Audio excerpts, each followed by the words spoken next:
প্রিয় শিক্ষক মন্ডলী, আসসালামু আলাইকুম। সবাইকে শুভেচ্ছা স্বাগত। আশা করি সবাই ভালো আছেন। প্রিয় শিক্ষক মন্ডলী, আমরা খুব আশায় ছিলাম যে আজকে আমাদের ইএফটিতে বেতন ঢুকবে, কিন্তু আজকেও ঢুকলো না। আমরা জানি যে গত এই জানুয়ারি 1 তারিখে ইএফটিতে প্রায় 1,80,000 শিক্ষকদের ইএফটিতে বেতন পাইছে। যারা পাইছে তারা খুব মহা খুশি। বাট আমরা দীর্ঘদিন অপেক্ষার পর প্রায় 2 সপ্তাহ ওয়েট করার পর আমরা ভাবছিলাম যে হয়তো আজকে আমাদের এই যে 12 তারিখ জানুয়ারি 2025 রোজ রবিবার, আজকে মানে আমাদের ভাবছিলাম যে হয়তো আজকে আমাদের ইএফটিতে বেতন ঢুকবে। অনেকে শিক্ষক যারা পায় নাই তারা খুব আশাবাদী ছিলেন। আর বাকি যাদের পাবে না তাদের হয়তো মেজর প্রবলেম থাকে বা থাকবে, তাদেরকে বিজ্ঞপ্তির মাধ্যমে সংশোধন করে জানিয়ে দেওয়া হবে। বাট আমরা খুব হতাশায় ছিলাম। আমি কয়েকবার আপনারা দেখতেছেন যে আমি বারবার মানে আমার যে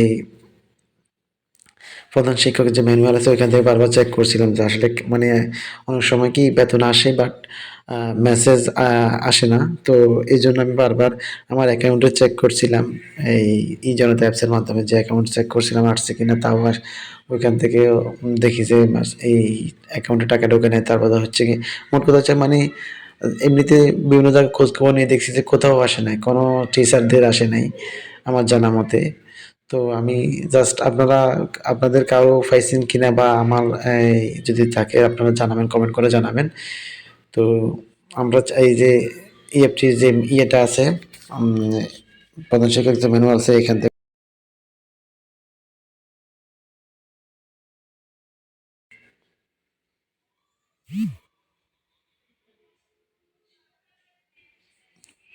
প্রধান শিক্ষকের যে ম্যানুয়াল আছে আমরা এখানে এখন ঢুকবো। যে এখানে আমি বারবার যে এই ড্যাশবোর্ড আসে আমি বারবার এখান থেকে পেমেন্ট এদের চেক করি যে মানে আসছে কিনা। চেক করে যেতে কারো আসে নাই। মানে আমাদের যে 6 জন শিক্ষকের ছিল তাদের আসছে, তাদের তো আগেই আসছে 1 তারিখে। বাট আমাদের আর বাকি যে শিক্ষক যে ছিল 10 জন ওদের কারো আসে নাই।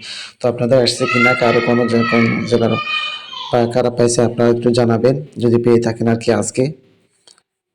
তো ঠিক আছে, ভালো থাকেন, সুস্থ থাকেন, আল্লাহ হাফেজ, অল দ্য বেস্ট, টুডে।